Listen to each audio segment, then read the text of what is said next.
Hi friends, welcome back to our channel. ఈరోజు కోవా గులాబ్ జామ్ ఎలా చేయాలో చూద్దామండి. ఇంట్లో కోవా ఉంటే చాలు, దానితో ఎన్నో రకాల స్వీట్లు చేసుకోవచ్చు. అందులో ఒకటి కోవా గులాబ్ జామ్ అండి.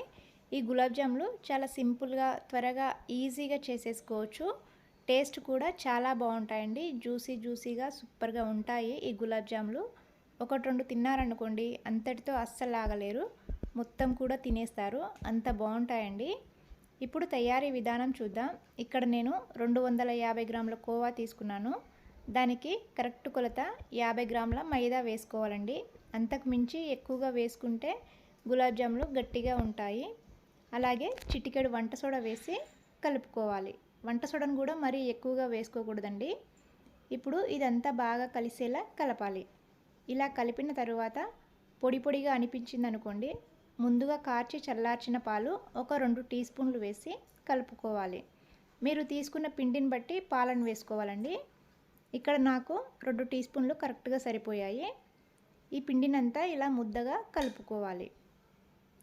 ఈ విధంగా కలిపి ఒక 10 నిమిషాలు పక్కన పెట్టాలండి. 10 నిమిషాల తర్వాత మరొకసారి పిండిని అంతా బాగా కలిసేలా కలిపి మీకు నచ్చిన సైజులో బాల్స్ చేసుకోవాలి. ఇలా చిన్న సైజు ముద్దగా తీసుకొని 2 అరిచేతి మధ్యలో పెట్టి ముందు గట్టిగా నొక్కుతూ తర్వాత చేతిని కాస్త వదులుగా చేసి బాల్లా చేయాలి. ఇవి ఎక్కడ పగుళ్ళు లేకుండా స్మూత్గా బాల్ చుట్టుకోవాలండి.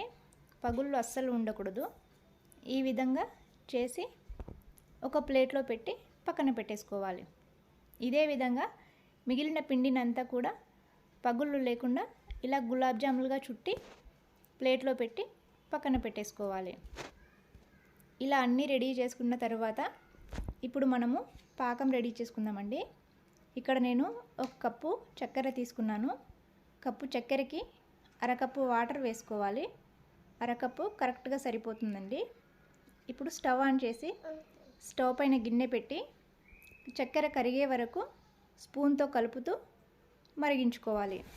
ఇలా మరిగిన తర్వాత కొద్దిగా ఇలాచి పొడి వేసి కలుపుకోవాలి.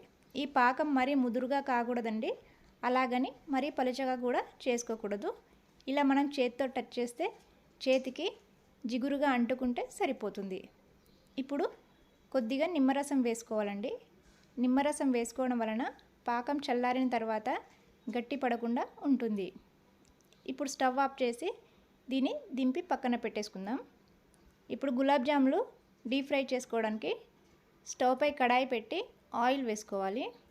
ఆయిల్ వేడైన తర్వాత రెడీ చేసిన గులాబ్ జాములు అన్నీ వేసి 1 నిమిషం పాటు కదపకుండా 1 నిమిషం తర్వాత ఇక్కడ చూపిస్తున్న విధంగా కడాయిని కదుపుతూ ఫ్రై చేయాలండి. ఇలా అంతా బాగా ఫ్రై అయిన తర్వాత అప్పుడు గరిటె పెట్టి అటు ఇటు తిప్పుతూ ఫ్రై చేసుకోవాలి. ఈ విధంగా మంచి కలర్ వచ్చాక వీటిని ఒక ప్లేట్లోకి తీసేసుకోవాలి. ఇదే విధంగా మిగిలిన అన్నీ కూడా ఫ్రై చేసుకోవాలండి. చూశారు కదా, ఈ విధంగా ఫ్రై చేసుకున్న గులాబ్ జాములను ముందుగా రెడీ చేసిన పాకంలో వేసేసుకోవాలి. ఇప్పుడు వీటిని గరిటె పెట్టి తిప్పకూడదండి.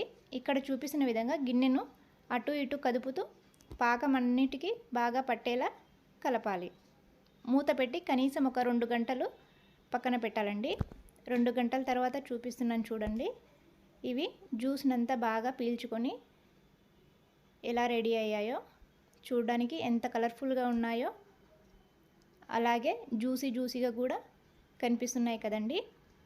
వీటిని ఒక బౌల్లోకి తీసేసుకోవాలి. అంతే అండి, కోవా గులాబ్ జామ్ రెడీ అయింది.